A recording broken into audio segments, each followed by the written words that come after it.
بسم الله الرحمن الرحيم. والطور وكتاب مسطور في رق منشور والبيت المعمور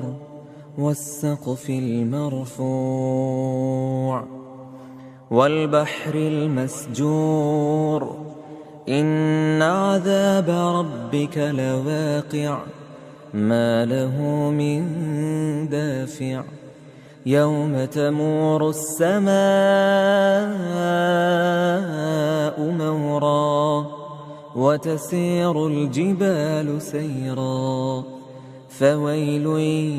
يومئذ للمكذبين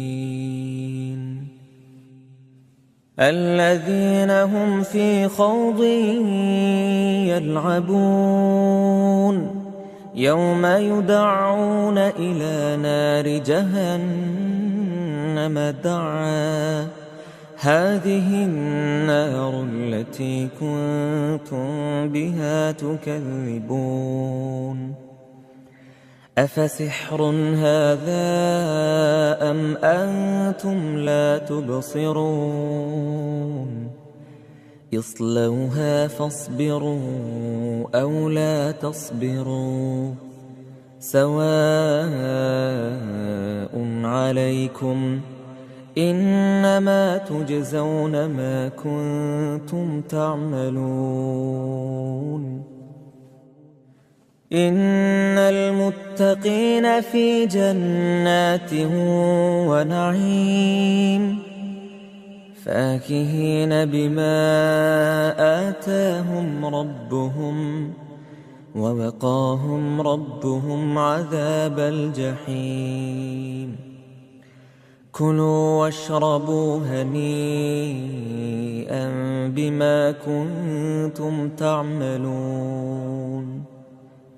متكئين على سرر مصفوفة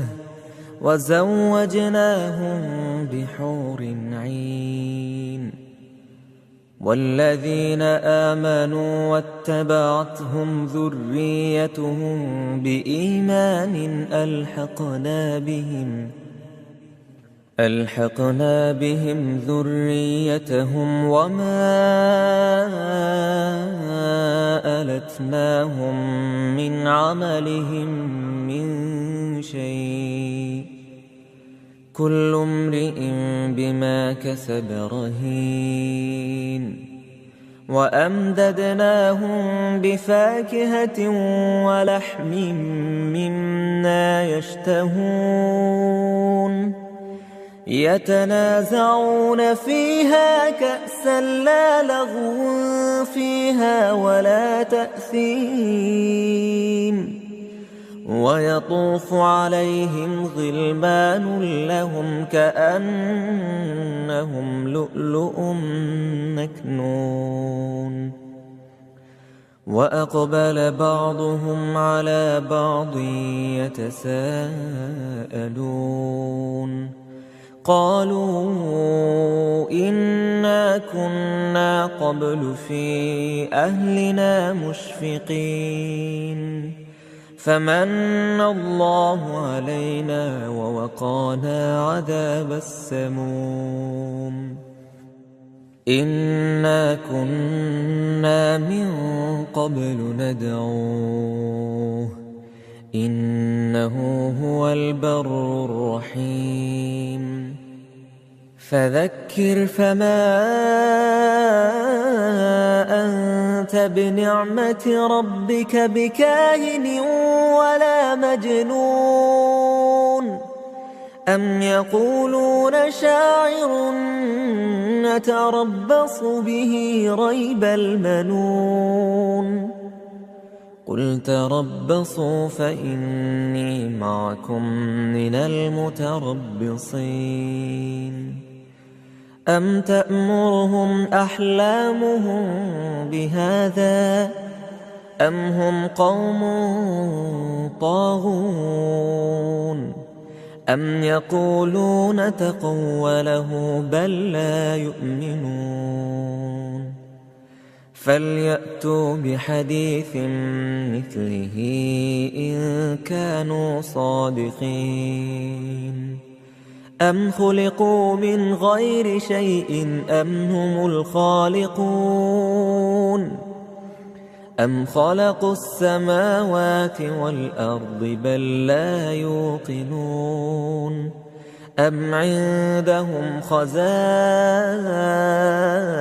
ربك أم هم المسيطرون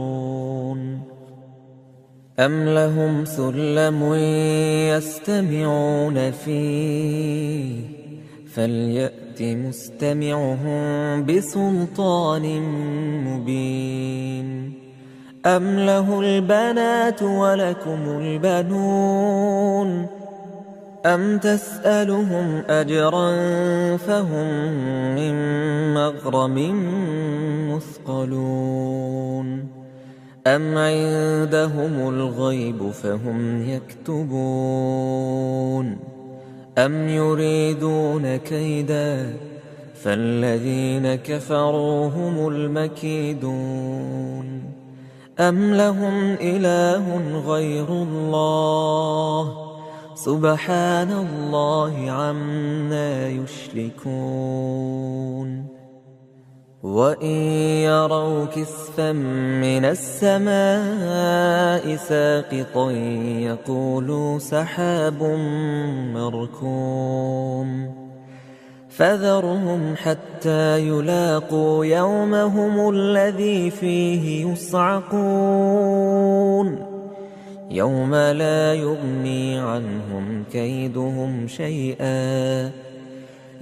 لا يغني عنهم كيدهم شيئا ولا هم ينصرون وإن للذين ظلموا عذابا